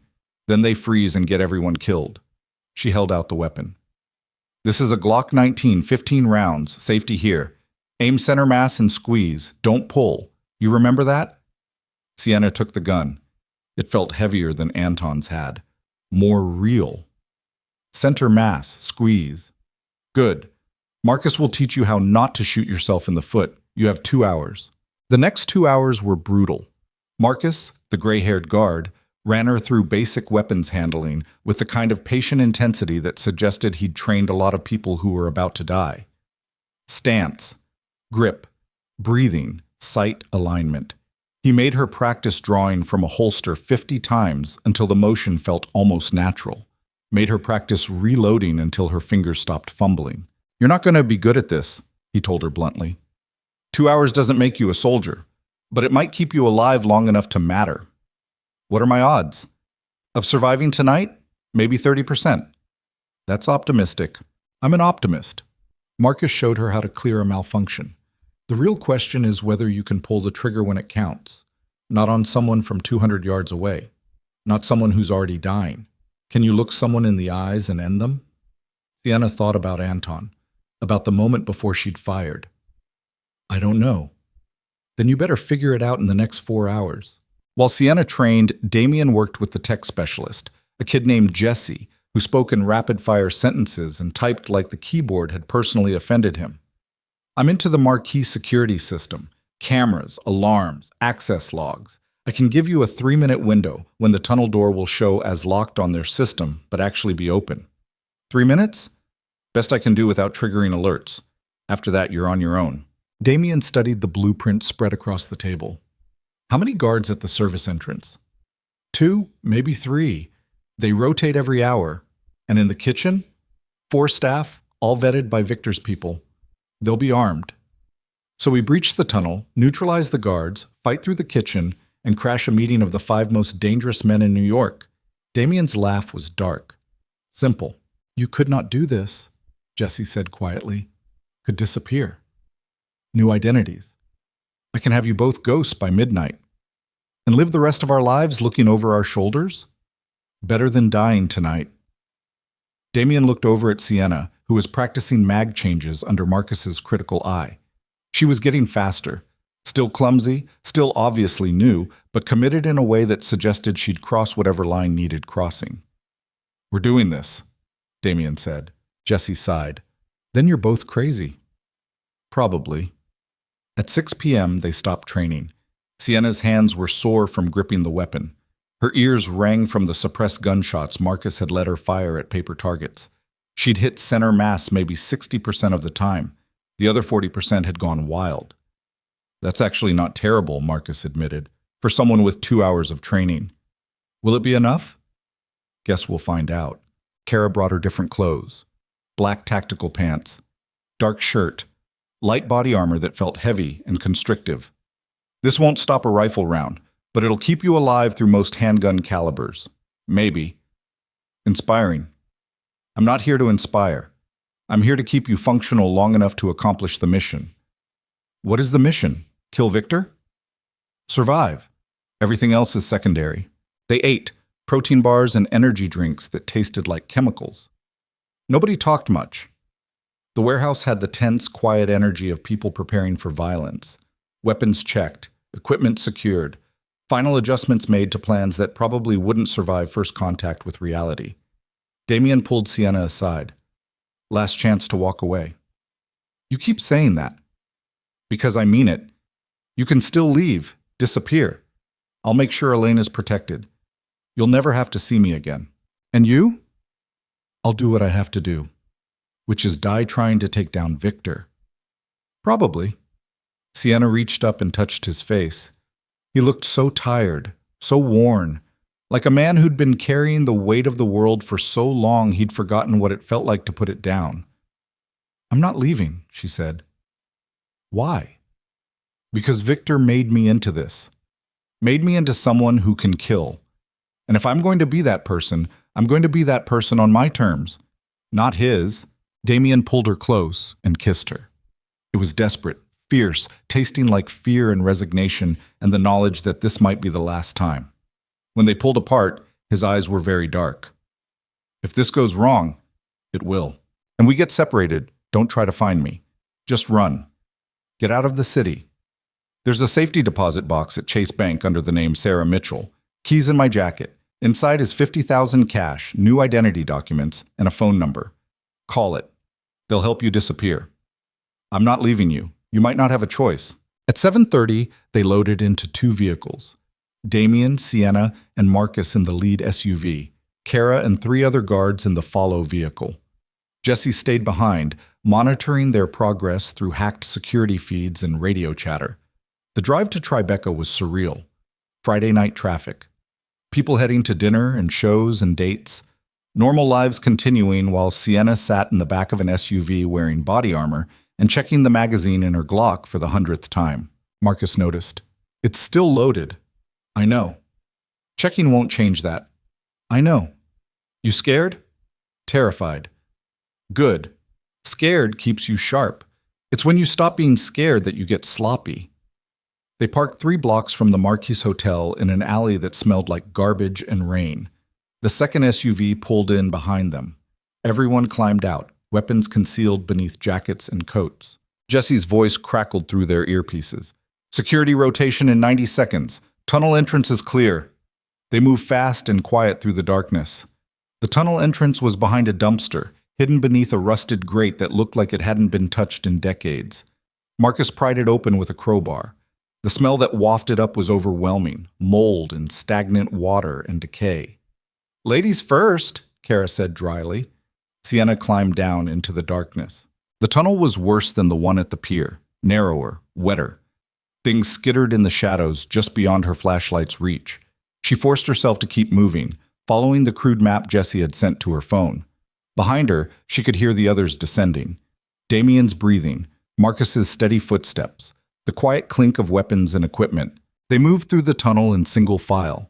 Sienna led, gun drawn, trying to remember everything Marcus had taught her. Breathe, stay calm, don't anticipate the shot. The tunnel ended at a metal door, locked from the inside. Jessie's voice in her ear, 60 seconds until the window closes. Go. Marcus moved past her and attached something small to the lock. Thermite charge, Sienna realized. He triggered it and stepped back. The lock melted with a hiss and smell of burning metal. The door swung open. They were in the hotel basement, storage area, dim lighting, nobody in sight. Kitchen's up 1 level, Jessie said. 4 hostiles, armed. They're expecting catering staff, not you. Damien moved to the front of the group. Kara, Marcus, with me. Sienna, stay in the middle. Don't shoot unless you have to. They climbed the service stairs. At the top, Sienna could hear voices, smell food cooking, the normal sounds of a hotel kitchen preparing for an event, except the staff were armed killers, and the event was a council meeting that would decide who lived and who died. Damien signaled. Kara and Marcus moved first, weapons raised, professional and terrifying. 2 suppressed shots, 2 bodies dropping. The other guard spun, reaching for weapons. Damien fired twice, clean, efficient, brutal. 4 bodies on the kitchen floor in under 3 seconds. The civilian kitchen staff, 2 cooks and a dishwasher, froze in terror. Out, Damien said quietly. Back door. Don't stop. Don't talk. Just go. They ran. The kitchen was empty now except for Damien's team and the corpses bleeding out on the tile floor. Sienna stared at the bodies and felt nothing. That should have terrified her. Instead, it felt like confirmation.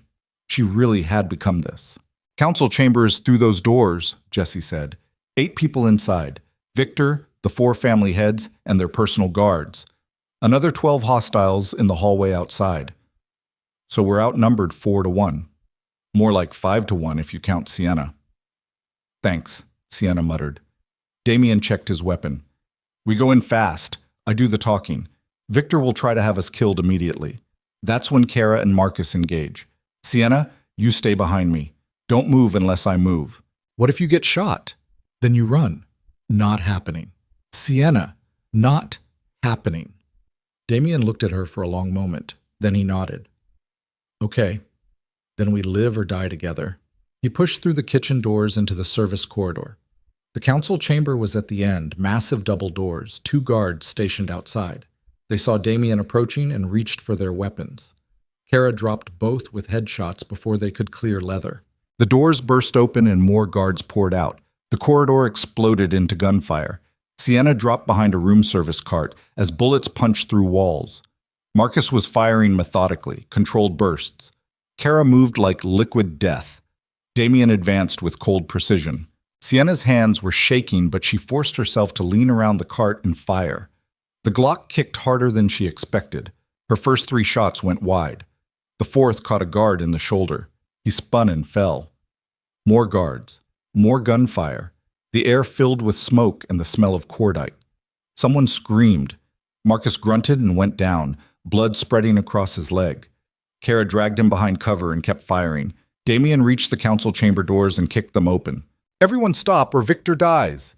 The shooting stopped. Sienna looked around the edge of the cart. Through the smoke and chaos, she could see into the chamber. 5 men seated around a table. Victor at the head, looking pale and furious. The other family heads frozen in their chairs, and Damien standing in the doorway with his gun aimed directly at Victor's head. You have 30 seconds to explain why I shouldn't kill you all right now, one of the family heads said. Old, gray, cold eyes that had seen everything. Because Victor Constantine set up everyone in this room, Damien said. His voice was steady despite the blood on his jacket. He's been embezzling for years, running unauthorized operations, ordering hits without council approval. And tonight, he tried to frame me for the murder of Anton Volkov to cover his own crimes. That's insane, Victor said, but his voice wavered. Is it? Damien pulled out a flash drive. This contains financial records, communications, recordings, everything you need to see what Victor really is. He's lying, Victor said. He murdered my enforcer, murdered my nephew. He's trying to save himself by destroying me. Then let's hear the evidence, another family head said. Play the recordings. Damien tossed the flash drive to the gray-haired man. You'll regret this, Victor said quietly. I already do. The family head plugged the drive into a laptop. For 5 minutes, the room was silent except for the sound of Anton's voice explaining how Victor had orchestrated everything. The kidnapping, the setup, the manipulation. When it finished, the gray-haired man looked at Victor with cold disgust. You violated every protocol, every rule. You endangered all of us for personal gain. I was trying to end the crew's threat. You were trying to consolidate power. The man stood. The council has heard enough. Victor Constantine, you are removed from your position effective immediately. Your territories will be redistributed, your assets frozen, and if you resist... Victor moved. Faster than someone dying should move. His hand came up with a small pistol aimed directly at Damien's chest. Sienna fired. She didn't think.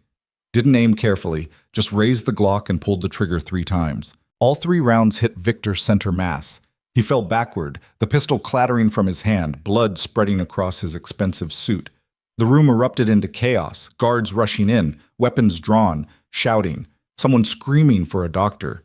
But Damien was alive, and Victor was dying. Sienna lowered the gun, her ears ringing, her hands finally steady. The gray-haired family head looked at her with something that might have been respect. "Who are you?" "Nobody," Sienna said. "Nobody just saved Damien Cruz's life and ended a 30-year dynasty." He smiled, sharp and cold. "I think you're somebody now." Damien pulled Sienna close, his hands shaking despite his calm exterior. "You okay?" "No." "Me neither." Victor coughed blood, his body convulsing. His eyes found Sienna's across the room. For just a moment, his expression was almost... Victor coughed blood, his body convulsing. His eyes found Sienna's across the room. For just a moment, his expression was almost admiring. The look of a predator recognizing another predator before the light went out forever.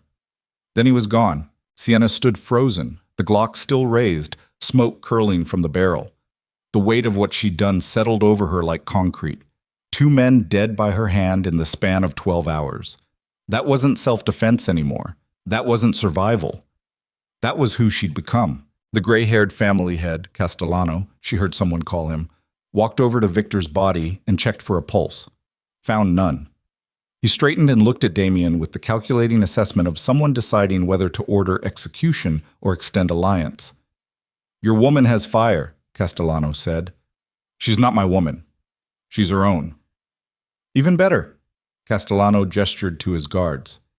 "Clean this up, quietly. And someone get medical attention for Cruz's people." Marcus was being tended to by Kara, tourniquet tight around his thigh. The leg wound looked bad, but not fatal. 3 other bodies lay scattered in the corridor, guards who'd died in the initial breach. The air stank of gunpowder and blood and expensive cologne from Victor's corpse. Sienna finally lowered the weapon. Her hands were steady, but her legs felt like water. Damien caught her elbow before she could collapse.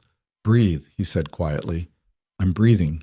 "Then why do you look like you're drowning?" Because she was. Drowning in the reality of what she'd just done. Victor Constantine hadn't been an immediate threat when she'd fired.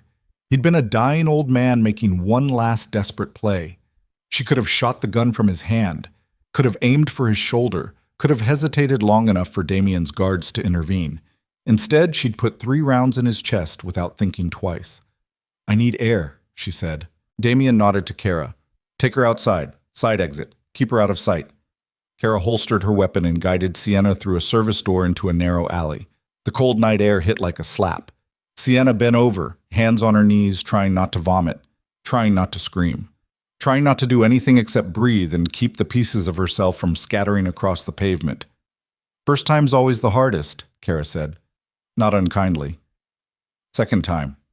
I killed Anton this morning. Then second time's harder. First time you can pretend it was an accident, a mistake. Second time you know exactly what you're doing."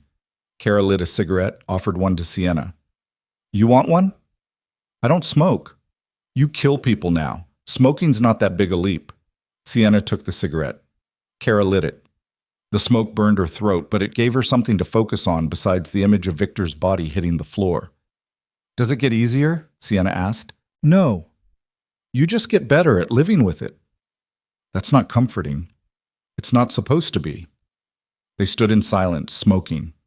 Traffic sounds filtered in from the street, horns, engines, the normal chaos of a city that didn't care about the violence unfolding in its shadows. Somewhere out there, Elena was probably watching TV in their cramped apartment, completely unaware her sister had become a killer twice over. Sienna's phone buzzed. A text from an unknown number. "You did well tonight. Victor was weak. The old guard is dying. Time for new blood. We should talk." See Castellano. Already positioning himself.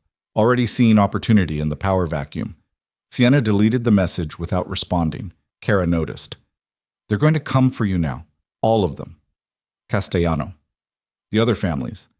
Everyone who wants leverage over Damien. You just became valuable in a very dangerous way. I know. So what are you going to do? Sienna looked at the cigarette burning between her fingers. Thought about Victor telling her she was useful now. Thought about Adrian's cold smile promising she'd die in this world. Thought about Anton's final words explaining how she'd been transformed into exactly the kind of weapon these men needed. I'm going to disappear, she said. With Damien? Alone. Kara studied her for a long moment. He won't let you go. He doesn't have a choice. You really believe that? Sienna didn't answer. 20 minutes later, Damien emerged from the hotel. His jacket was gone, replaced by a coat someone had given him. Blood stained his shirt, but it didn't look like his. He walked over to where Sienna was leaning against the alley wall and just stood there, exhausted and hollow. It's done, he said. What's done? The council accepted Victor's territories, split them between 3 families. My cousin's betrayal is officially recorded as working with Constantine interests. Adrian died a traitor. My father's legacy stays intact. He rubbed his face. And I'm alive, somehow. Because I killed Victor. Because you saved my life. Again. Sienna dropped the cigarette and crushed it under her heel. I need to leave, Damien. I know. Tonight. Now. Before Castellano or anyone else decides I'm a loose end worth tying up. I know. I can't be part of this world. Can't be someone who kills people in hotel conference rooms. Can't... Her voice cracked. I can't be what Victor made me. Damien pulled her close. She resisted for a moment, then collapsed against his chest, feeling his heartbeat, feeling the exhaustion radiating from both of them in waves. I have the documents ready, he said quietly. New identity. Sarah Mitchell. Bank accounts. References. Everything you need to start over somewhere Victor's people can't find you. And you? I stay, clean up the mess, make sure the peace holds, make sure Elena stays safe. You can't protect her forever. I can try. Sienna pulled back to look at him. Really look at him. The man who'd walked into a diner 3 days ago and accidentally changed her entire life. Who'd hidden her in safe houses and taught her how to survive and kissed her like she was something precious instead of broken. Come with me, she said. Damien's expression was sad, resigned. We both know I can't. Why not? Because this is who I am. This world. This violence. I was born into it. I'll die in it. That's not tragedy. That's just reality. So I'm supposed to leave? Build some fake life as Sarah Mitchell and pretend I don't dream about you every night? Yes. That's not fair. Nothing about this is fair. Damien touched her face. But you get to live. You get to wake up in a city where nobody's trying to kill you. You get to go back to school, get a real job, maybe even be happy someday. That's more than most people in my world ever get. I don't want to be happy without you. Then be miserable with me alive somewhere in the world. It's better than being miserable and watching me get executed in front of you. Sienna wanted to argue, wanted to fight, wanted to demand he choose her over the empire and the violence and the suffocating weight of family legacy. But she'd seen his face in the council chamber, seen the way he'd moved through that world like a man who'd been drowning in it so long he'd forgotten how to breathe air. Damien Cruz was never going to leave, and Sienna Vale couldn't stay. I hate you, she whispered. I know. I hate that you're right. I know. I hate that I'm going to spend the rest of my life wondering what would have happened if I just kept my mouth shut in that diner. Me too. He kissed her. It was gentle and devastating and tasted like goodbye. When they pulled apart, Kara was waiting with a duffel bag. Documents, cash, prepaid phone, cars around the corner. She handed the bag to Sienna. Damien asked me to give you something else, too. Kara pulled out a small jewelry box. Inside was a necklace, simple silver chain with a pendant shaped like a compass. So you never get lost, Kara said. His words, not mine. Sienna took the necklace with shaking hands, put it on. The metal was cold against her skin. There's a woman in Portland, Damien said. Michelle Reeves. She runs a nonprofit for people escaping violent situations. She knows you're coming. She'll help you get settled, find work, whatever you need. You've thought of everything. I tried. What about Elena? Protected. I've already arranged security. She won't see them, but they'll be there. And I'll make sure she has money for school, full ride to whatever college she wants. It's the least I can do. Sienna felt tears burning behind her eyes, but refused to let them fall. Not here. Not in this alley that smelled like garbage and blood. She'd save the crying for later, when she was alone in whatever anonymous hotel room she ended up in tonight. I should go, she said. Yeah. Neither of them moved. Finally, Kara cleared her throat. Car won't wait forever. Sienna picked up the duffel bag, looked at Damien one last time, memorized his face, the exhaustion, the sadness, the way his eyes held hers like he was trying to memorize her too. If things were different, she started, they're not. But if they were, then maybe we'd have had a chance. Damien's smile was broken. But they're not, so we don't. That's a terrible ending. Most real ones are. Sienna turned and walked toward the street, forced herself not to look back, forced herself to keep moving even though every instinct screamed at her to run back and refuse to leave. The car was a nondescript sedan. Keys in the ignition, GPS already programmed with a route west. She threw the duffel bag in the passenger seat and climbed behind the wheel. Her phone buzzed one last time. A text from Damien. Thank you for saving my life. I'm sorry I couldn't save yours. Sienna stared at the message for a long moment. Then she put the phone in the cup holder, started the engine, and drove away from the only man who'd ever seen her completely and loved her anyway. She made it 3 blocks before she had to pull over and cry. Ichik. Portland was gray and wet and nothing like New York. Sienna, Sarah Mitchell now, she had to remember that, found an apartment in a quiet neighborhood where nobody asked questions. Got a job at a coffee shop that reminded her painfully of Lou's Diner minus the violence.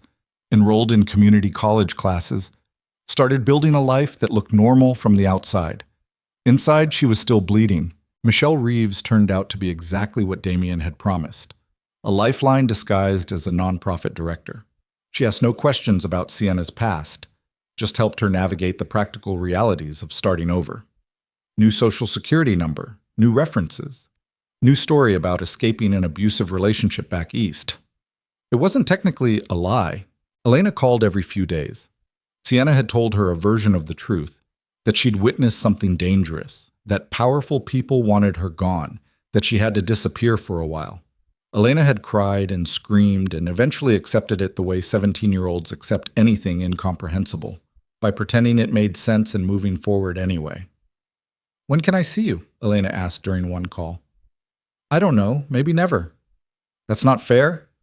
No, it's not. Did you at least... are you safe now? Sienna looked around her cramped studio apartment, at the secondhand furniture and the view of a parking lot. At the Glock 19 she kept hidden in a lockbox under the bed just in case. Yeah, she lied. I'm safe. 3 months passed. Sienna learned to sleep without nightmares most nights. Learned to make coffee without her hands shaking. Learned to walk through crowded spaces without checking every face for threats. She was getting better at pretending to be Sarah Mitchell, but late at night, when sleep wouldn't come, she'd take out the compass necklace and wonder what Damien was doing. If he was alive, if he thought about her, if he regretted letting her go. She never texted him, never called. The phone number she had for him was probably dead anyway. That was the point.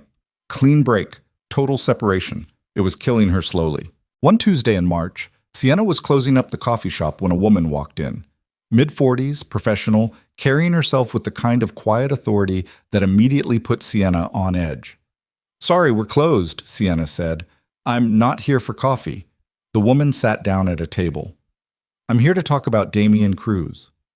Sienna's blood went cold. Her hand drifted toward her pocket where she kept a small knife. I don't know anyone by that name. Sarah Mitchell, nice identity. Damien did good work, but we both know that's not who you are. Who are you? Someone who worked with Damien's father 20 years ago. Someone who's been watching you since you left New York. Someone who thinks you're making a mistake.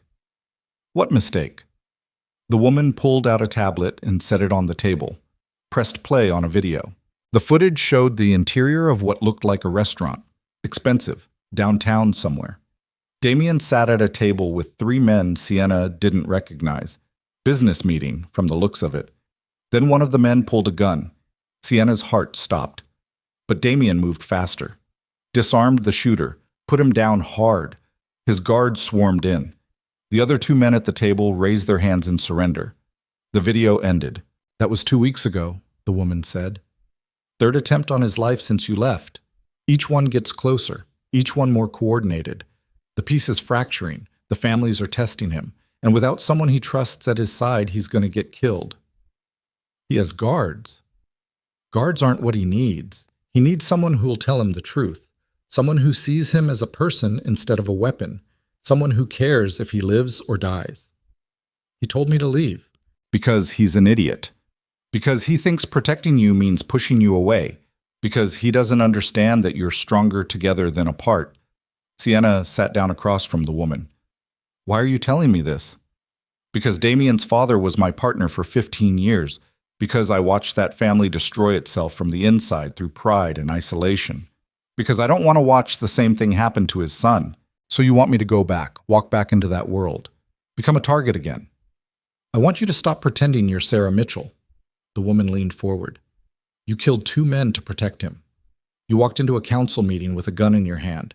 You're not some civilian playing dress-up. You're exactly what that world made you. The question is whether you're going to waste that by making coffee in Portland or use it to keep someone you love alive." Sienna thought about Victor's final words, about being useful, about becoming a weapon. She thought about Damien's exhausted face the last time she'd seen him. She thought about the compass necklace she wore every day and the fact that she'd been moving west when what she really wanted was to turn around and go home. "If I go back," she said slowly, "there's no leaving again. I'm in that world permanently. Yes, I'll probably die young, most likely, and I'll never be innocent again. You stopped being innocent the moment you whispered that warning in the diner." Sienna looked at the video frozen on the tablet. Damien's face caught mid-action, focused and deadly and completely alone.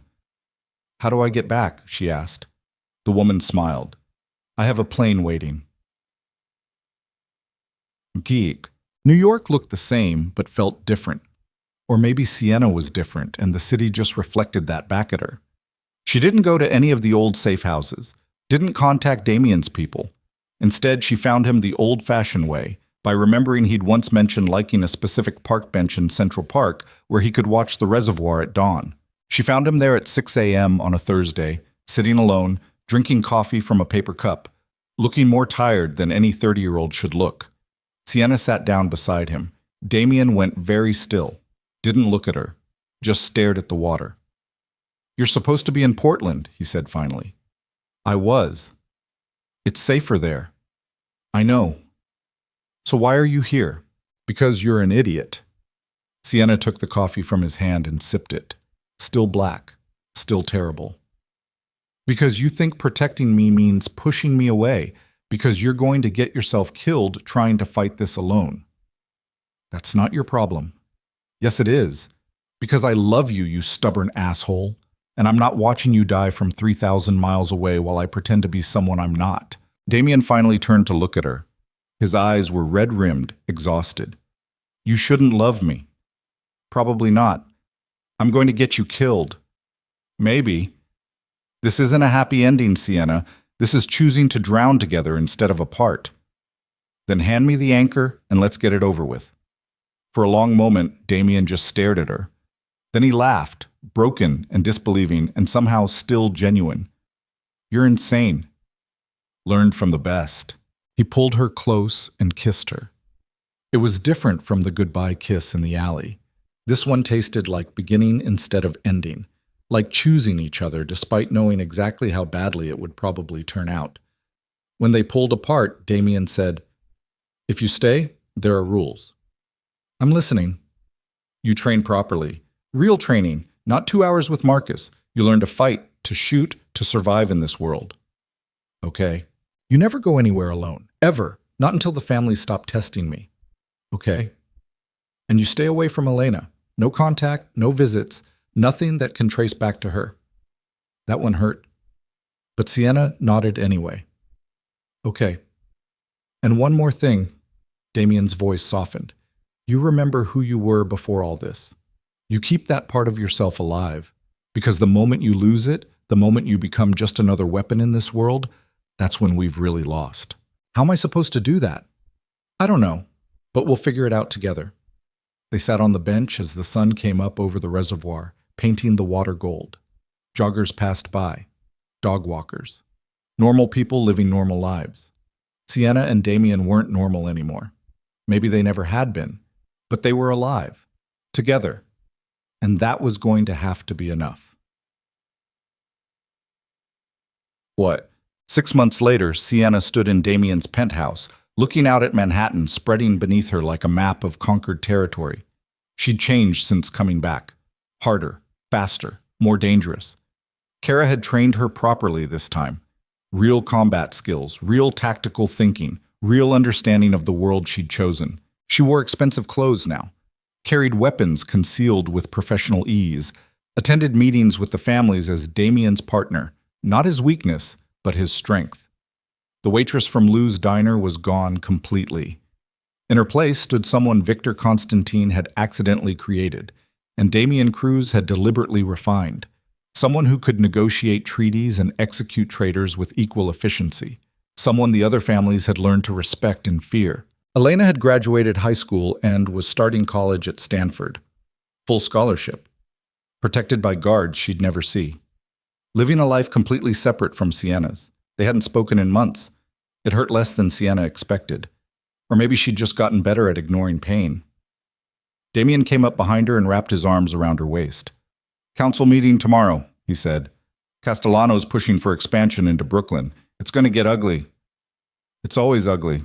Yeah. He pressed his face against her neck. You ever regret it, coming back?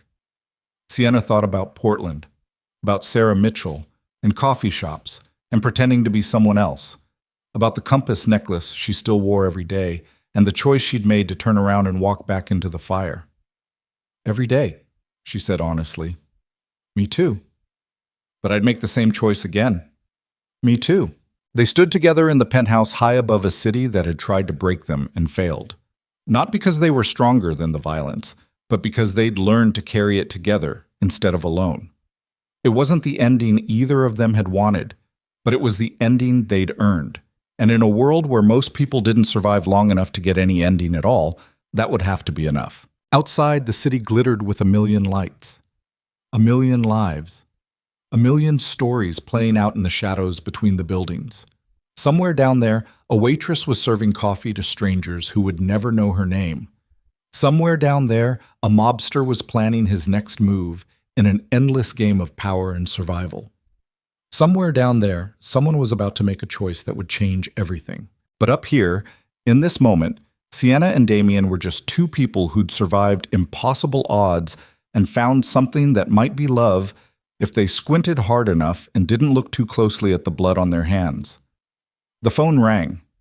Damien checked it and sighed. Castellano, he's early. Then let's not keep him waiting. They walked together toward whatever came next, partners in violence, lovers in chaos, survivors in a world that ate people alive and spit out the bones. It wasn't happiness, but it was theirs. And after everything they'd lost to get here, that was the only victory that mattered. Damien answered the phone as they stepped into the elevator, already shifting into the voice he used for business. Cold, controlled, dangerous. Sienna stood beside him and watched the city disappear as they descended, floors counting down, lights flashing past, gravity pulling them back toward the streets where everything had started, where a waitress had whispered a warning, where a mobster had knocked over coffee to create chaos, where 3 seconds had changed 2 lives completely. The elevator doors opened. They walked out together into the New York night, weapons hidden beneath expensive clothes, hearts still beating despite everything that had tried to stop them. The war wasn't over. It would never be over. But they'd learned to live in it anyway, found pieces of light in the darkness, found moments of peace between the gunfire, found each other despite every rational reason to run in opposite directions. And somewhere above them, if you believed in such things, the universe looked down at 2 broken people who'd chosen love over safety and survival over surrender, and decided that maybe, just maybe, they deserved to keep breathing a little while longer. The car was waiting. Damien opened the door for Sienna. She climbed in. He followed, and they drove off into the glittering chaos of a city that would try to kill them again tomorrow. But tonight, they were alive. Tonight, they had each other. And in the brutal mathematics of their world, that was the closest thing to winning anyone ever got.